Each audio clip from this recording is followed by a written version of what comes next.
guys, welcome back to some more AFK Arena. Today we're over on the YouTube account and I'm going to be going through a couple of updates that I would love to see from the game. But before we get into this, guys, let me know in the comments what you guys would change with this game.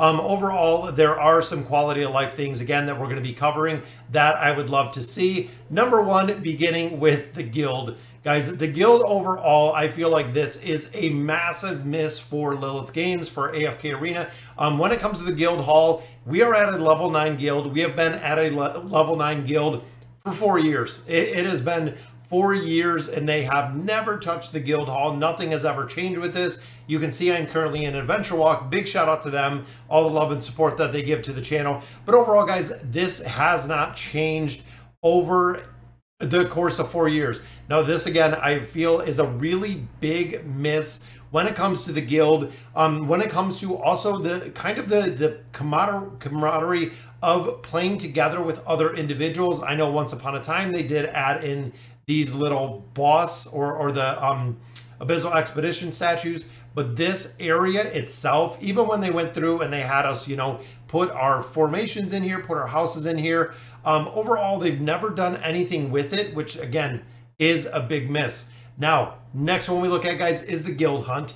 In addition to the guild, Riz and Soren have not changed, nor has the loot ever been updated since they have been released. That is right, guys. We are going on an incredible amount of time, 4 years that we have had these guild bosses. Now, over 4 years, you can see we have our rare and we also do have our elite gear that we can get out of here.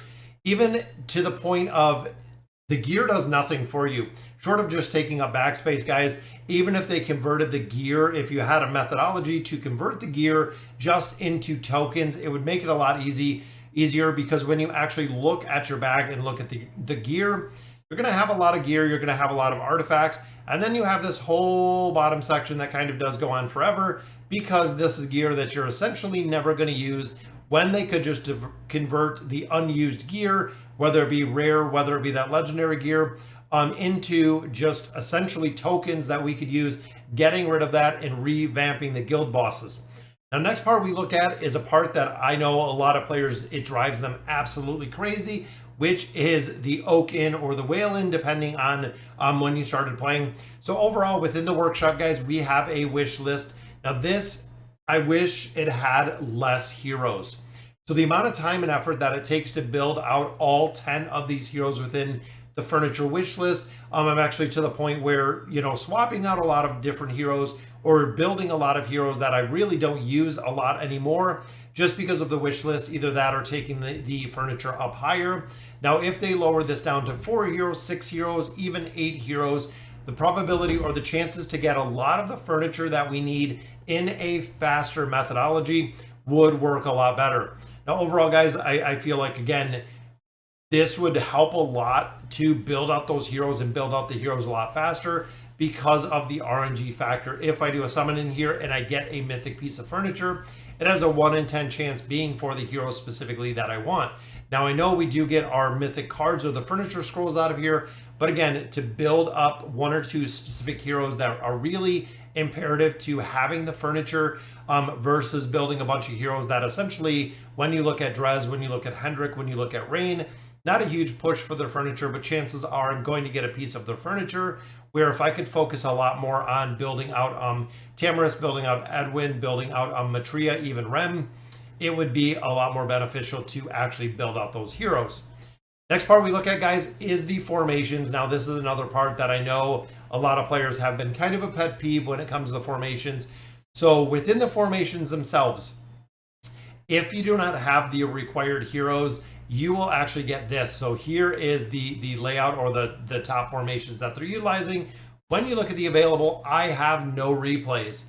The reason for this is because I do not possess 1 single copy of Olgath. Now, if I did have that 1 single copy of Olgath, it would literally light up with all of those available formations. But that also means that with the available formations, it is based on the heroes that I have. So it would be based on having 1 single copy of Elite Olgath, which of course we're not going to be using because the build is not there. Now, if there was a way to exclude heroes you don't have built, that would make this formation tab a lot more thorough and a lot more essentially effective for newer players.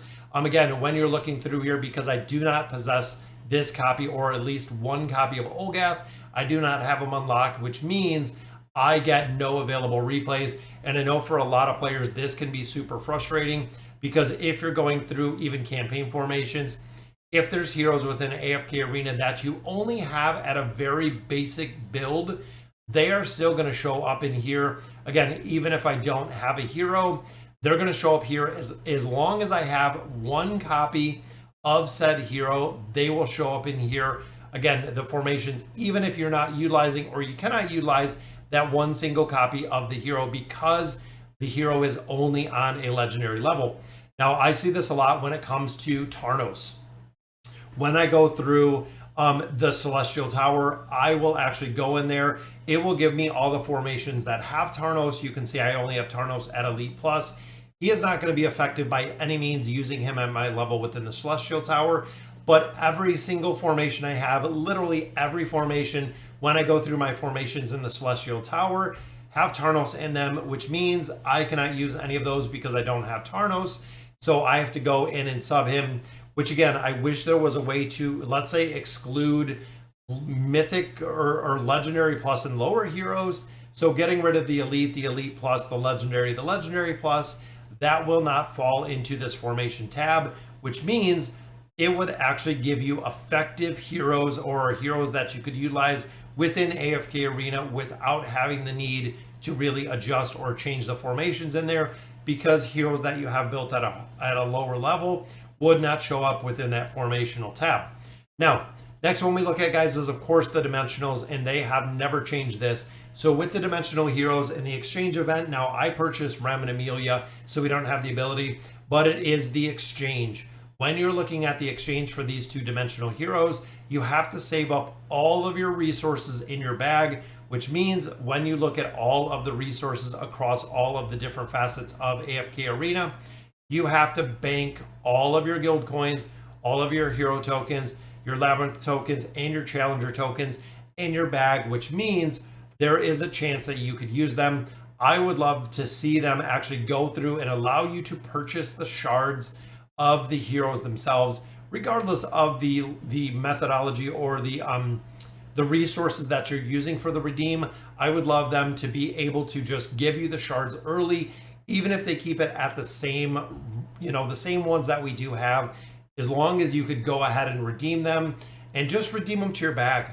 Redeem them to the bag with a cooldown on those shard counters like we normally do. So if you buy, let's say, 15 shards for Joan of Arc, those 15 shards are going to go into your bag, just keeping the shards here essentially to utilize at a later date. If you don't have enough shards, then you're kind of stuck at that point, but getting the hero and getting the shards out of the exchange event would be awesome. And the final one we look at, guys, is the Arcane Labyrinth. So this is the place where I know they sped up the Arcane Labyrinth, so you can actually go through, complete the first 2 floors automatically, taking you to the 3rd floor. But going through here on multiple accounts, running this 3rd floor, honestly, at this point, it's almost for naught. To go through and clean this out really fast doesn't make a big difference. It is really just a time sink. Even looking here, guys, we have 168 Dura Tears. Couldn't even tell you the last time we've ever used the Dura Tears, but looking in here, guys, I really feel like they should just set, or once you've completed this, let's say 100, 200, probably even 300 times, if not more at this point, that they just let you auto collect the loot, similar to what we see with the AFK Arena loot.